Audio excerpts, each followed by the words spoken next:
यार लोग तीन तीन पैक गले से नीचे उतार चुके थे।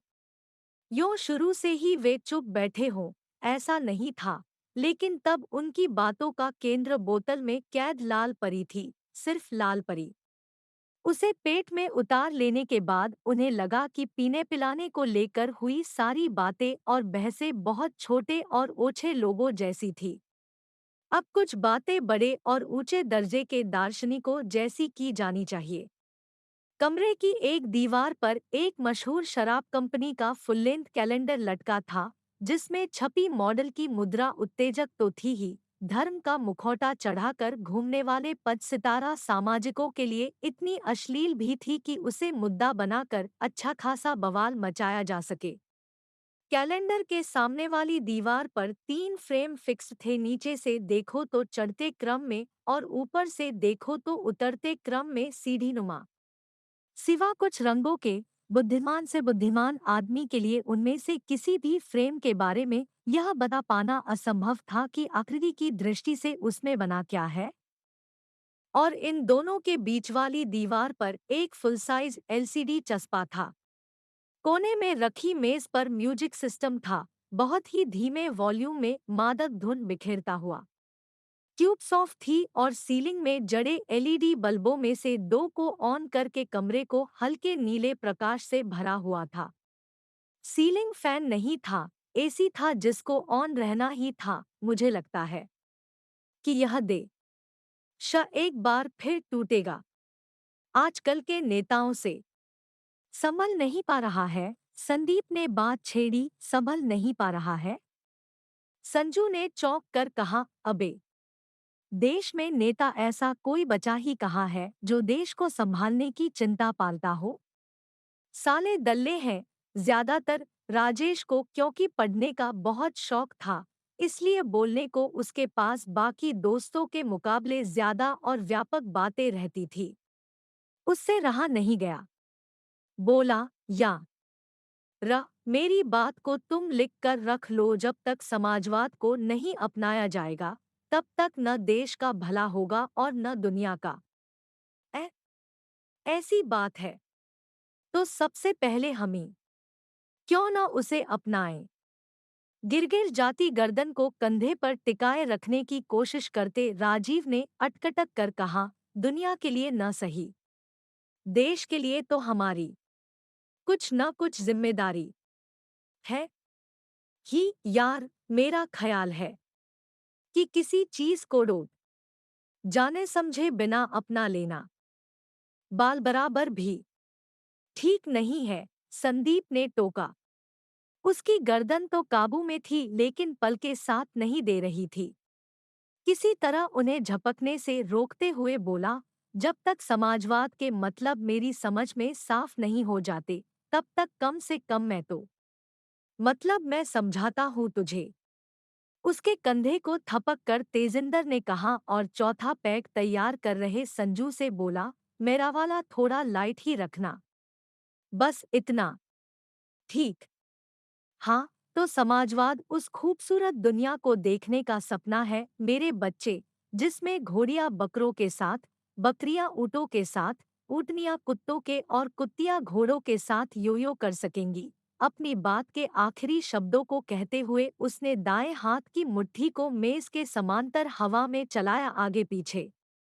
पैक बनाकर संजू ने इस बीच गिलास को उसके आगे सरका दिया था।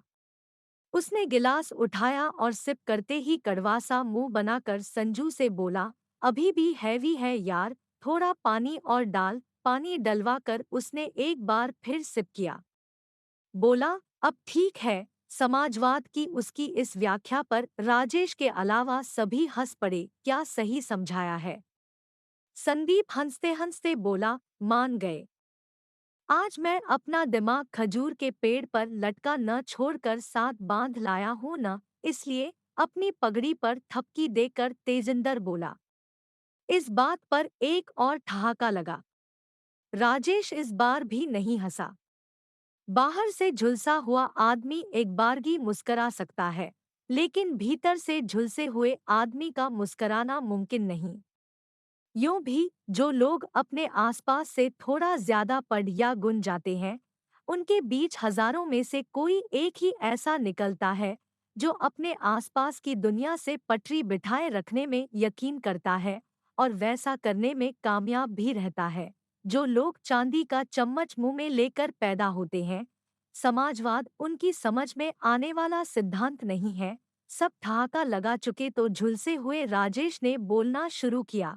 जिनके पेट भरे हुए हैं, गरीबी और भुखमरी से जूझने की उनकी बातें वोट बटोरने वाली राजनीति के अलावा कुछ और सिद्ध हुई है आज तक।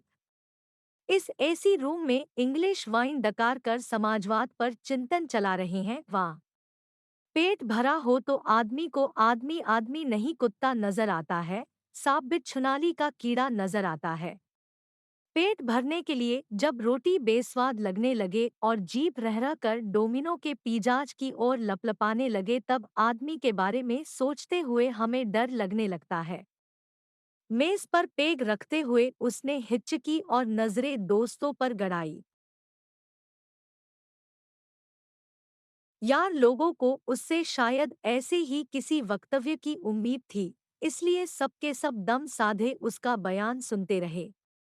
जहां तक उसका सवाल था, या तो उसका काम तीसरे पैग में ही तमाम हो गया था या फिर चौथा कुछ हैवी हो गया था, क्योंकि जैसे जैसे वह उसे खत्म करता जा रहा था वैसे वैसे उसकी आवाज में भारीपन आता जा रहा था। एक तरफ हम हैं, हम जो अंग्रेजी शराब के इस महंगे ब्रांड का पहला, दूसरा या तीसरा नहीं, चौथा पैक चढ़ा रहे हैं। मेज पर रखी वाइन की बोतल को हाथ में उठाकर दिखाता हुआ वह बोला, कहाँ तो बाहर चल रही लू से बचने की जुगत में किसी नीम या पीपल के साए में बैठकर ठर्रे के साथ लोग उंगली से नमक चाट चाट कर काम चला रहे हैं, और कहाँ हम जो नमकीन के नाम पर तले हुए मसालेदार काजुओं की प्लेट बीच में रखे हुए इस एसी रूम में बैठे हैं। एक तरफ मेहनत कर कर के हर तरह से थके और हारे वो लोग हैं जिन्हें शाम को भरपेट भात भी मयस्सर नहीं। वे अगर शराब भी पीते हैं तो 5-7-10 रुपए में कांच का एक छोटा गिलास भर कच्ची, जिसे पीने के बाद उन्हें इतने गजब का नशा होता है कि गिरने के बाद वे कभी उठ भी पाएंगे या नहीं, वे नहीं जानते। और दूसरी ओर इस आदमी के साथ यार यही खराबी है। उसकी बात को बीच में ही काट कर तेजिंदर तुनक कर बोला, ये बातें कम करता है, भाषण ज्यादा झाड़ता है, उतार के रख देता है सारी की सारी। कहते कहते वह राजेश की ओर घूमा और व्यंग्यपूर्वक बोला, इस साले पर मसीहा बनने का जुनून सवार है। अबे, वाइन के दौर चल रहे हैं, छत में सितारे जगमगा रहे हैं, सामने अप्सरा पड़ी है। कैलेंडर की ओर इशारा करते हुए उसने बात को जारी रखा, और तू है कि फिलॉसफी झाड़ने को बैठ गया। ओए, तू क्या चाहता है कि भूखे नंगों को भी मैकडोवेल मिलने लगे?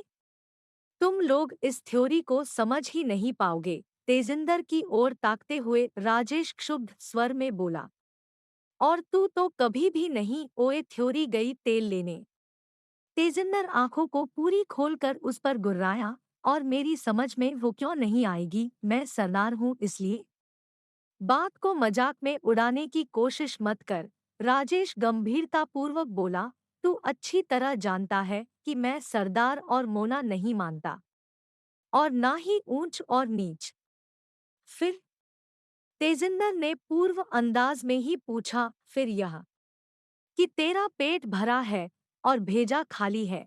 अभी अभी तो तू कह रहा था कि तू सरदार और मोना नहीं मानता, और अभी अभी तू मेरा यानी कि एक सरदार का भेजा खाली बताकर उसका मजाक बना रहा है। तेजिंदर तड़का। उसकी इस बात पर राजेश ने दोनों हाथों में अपना सिर थाम लिया। बोला, ओए, कोई इसे चुप रहने को कहो यार। यह अगर इसी तरह बेसिर पैर की हाँकता रहा तो। अब बेसिर पैर, देख, तू लगातार मुझे सरदार वाली गालियां दे रहा है।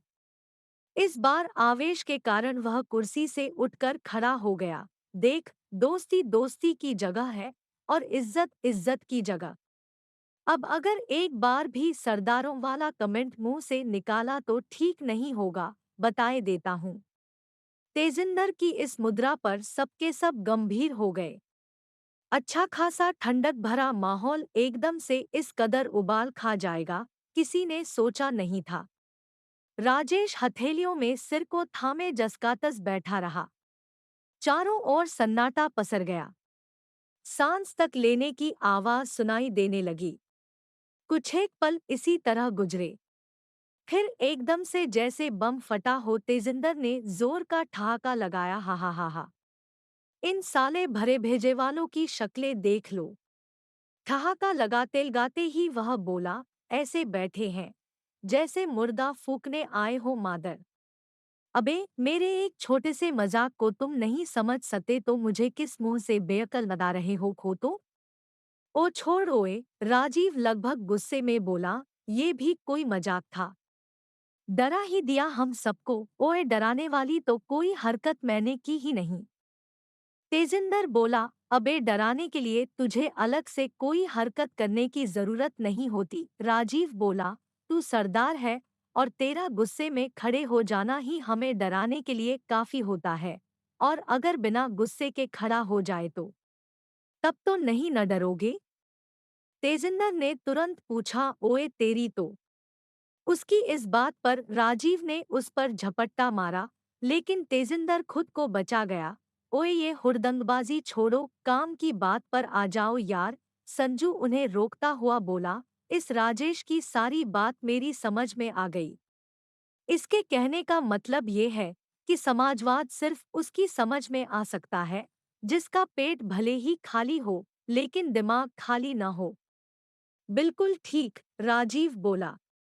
राजेश चुप बैठा रहा, जला भुना सा। हाँ, उसमें चाहे गोबर ही क्यों न भरा हो। तेजिंदर ने फिर चुटकी ली। उसकी लगातार की चुटकियों से राजेश इस बार उखड़ ही गया। तुझ हरामजादे के कमरे पर आना और फिर साथ बैठकर पीना। लानत है मुझ पर। खाली गिलास को मेज पर पटक कर वह उठ खड़ा हुआ। यह बात तो तू हमारे साथ वाली हर मीटिंग में कहता है। तेजिंदर होठों और आंखों में मुस्कराता उससे बोला, आने वाली मीटिंग में भी तू यही कहेगा। माँ की साली आने वाली मीटिंग की। धत। क्रोधपूर्वक खड़े होकर राजेश ने अपनी कुर्सी पीछे को फेंक दी और तेजी के साथ कमरे से बाहर निकल गया। उसके निकलते ही तेजिंदर बनावटी तौर पर मुंह लटका कर संजीदा आवाज में संजू से बोला, समाजवाद तो उठ कर चला गया। अब हमारा क्या होगा कालिया? उसकी इस हरकत पर बहुत तेज एक और ठहाका उन रईसजादों के कंठ से निकलकर कमरे में गूंज उठा। इतना तेज कि कमरे की एक एक चीज हिल गई। पारदर्शी साड़ी के एक छोर से नितंबों को ढके उल्टी लेटी अप्सरा भी। एक बात बताऊं? संदीप बोला, मैंने जानबूझकर छेड़ी थी देश और नेताओं वाली बात। वह तो मैं तेरे बात छेड़ते ही समझ गया था। राजीव बोला, अबे मैं ड्रामे ना करता तो उसे अभी और बोर करना था हमें। तेजिंदर बोला, मैंने भी तो सोच समझ कर ही माहौल क्रिएट किया उसे भगाने का। ला, एक एक हल्का सा फाइनल पैग और बना। संजू ने पेग बनाए। सबने फाइनल दौर के अपने अपने गिलास उठाए, चीयर्स किया और गले में उड़ेल गए। उसके बाद उन्होंने अपने अपने सिर कुर्सियों पर पीछे की ओर टिकाए, टांगे मेज पर पसारी और आंखें मूंद कर संगीत की धुन पर पांवों के पंजे हिलाने शुरू कर दिए। ला ला ला ला ला ला ला ला।